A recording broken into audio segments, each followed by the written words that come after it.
പാലക്കാട് തന്നെ ചുള്ളിമട ജനവാസ മേഖലയിൽ വീണ്ടും കാട്ടാന ഇറങ്ങി. ഇന്നലെ രാത്രി 10 മണിയോടെയാണ് ഒറ്റയാൻ എത്തിയത്. പ്രദേശവാസികൾ പടക്കം പൊട്ടിച്ച് കാട്ടാനയെ തിരികെ കാട്ടിലേക്ക് കയറ്റി. നിതിൻ, ഈ പ്രദേശത്ത്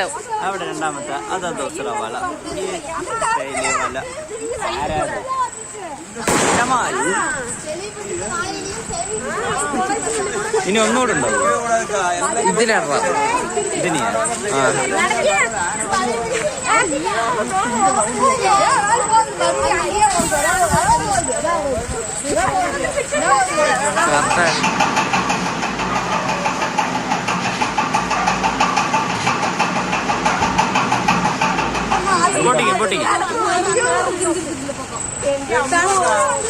അവിടെ രണ്ടാമത്തെ അതാ ദോസറ വല വല ആരാധന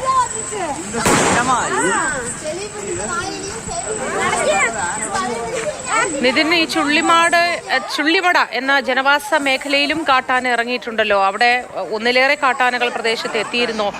അവിടെ ജനവാസ മേഖല ആയതുകൊണ്ട് തന്നെ ആ പരിസരവാസികളൊക്കെ പടക്കം പൊട്ടിച്ചും മറ്റും ആനയെ തുരത്തുന്നത് നമുക്ക് ദൃശ്യങ്ങളിൽ കാണുന്നതാണ്. എന്താണ് അവിടുത്തെ വിശദാംശങ്ങൾ? ഈ രണ്ട് സ്ഥലങ്ങളും തമ്മിൽ ഒരുപാട് ദൂരമുണ്ടോ, അകലമുണ്ടോ? എന്താണ് വിവരങ്ങൾ കൂടുതൽ? മോത്തി രണ്ടും രണ്ട് പ്രദേശമാണ്, ജനവാസ മേഖല തന്നെയാണ്, മലയോര പ്രദേശമാണ്. കഞ്ചിക്കോട് ചുള്ളിമടയാണ് ഇന്നലെ രാത്രി 10 മണിയോടുകൂടി ഇത്തരത്തിൽ ആന ഇറങ്ങിയത്. കഴിഞ്ഞ 2 ദിവസമായി പ്രദേശത്ത് 2 ആനകൾ നിലയുറപ്പിച്ചിട്ടുണ്ട് എന്നാണ് പ്രദേശവാസികളോട് സംസാരിക്കുമ്പോൾ നമുക്ക് അറിയാൻ സാധിക്കുന്നത്. ഇന്നലെ രാത്രി ഇറങ്ങിയ കാട്ടാനയും പ്രദേശവാസികൾ പടക്കം പൊട്ടിച്ച് തുരത്തുകയായിരുന്നു. അതിനുശേഷം ഈ വനം വകുപ്പിനെ അറിയിച്ചിട്ടുണ്ട്. അവിടെ നിരീക്ഷണം തുടരുന്നുണ്ട്. ആന ഉൾക്കാട്ടിലേക്ക് പോയിട്ടുണ്ടോ എന്നുള്ളതിലൊരു സംശയമുണ്ട്. ആനയെ സ്പോട്ട് ചെയ്യാൻ സാധിച്ചിട്ടില്ല എന്നാണ് നമുക്ക് അറിയാൻ സാധിക്കുന്നത്. ഇത്തരത്തിൽ ജനങ്ങൾ പടക്കം പൊട്ടിച്ചാണ് ഈ ആനയെ കുറച്ചൊന്ന് അകറ്റിയത്.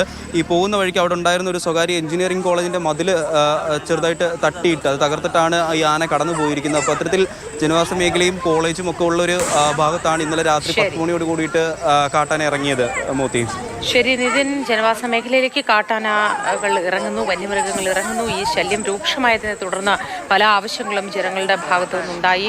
രാഷ്ട്രീയ പാർട്ടികളടക്കം പൊതുപ്രവർത്തകരടക്കം സമരങ്ങളും മറ്റും സംഘടിപ്പിക്കുന്നു, പ്രതിഷേധങ്ങൾ സംഘടിപ്പിക്കുന്നു. പക്ഷേ അപ്പോഴും പ്രശ്നങ്ങൾ അങ്ങനെ തന്നെ തുടരുന്നു എന്നതാണ് ഏറ്റവും ഖേദകരം.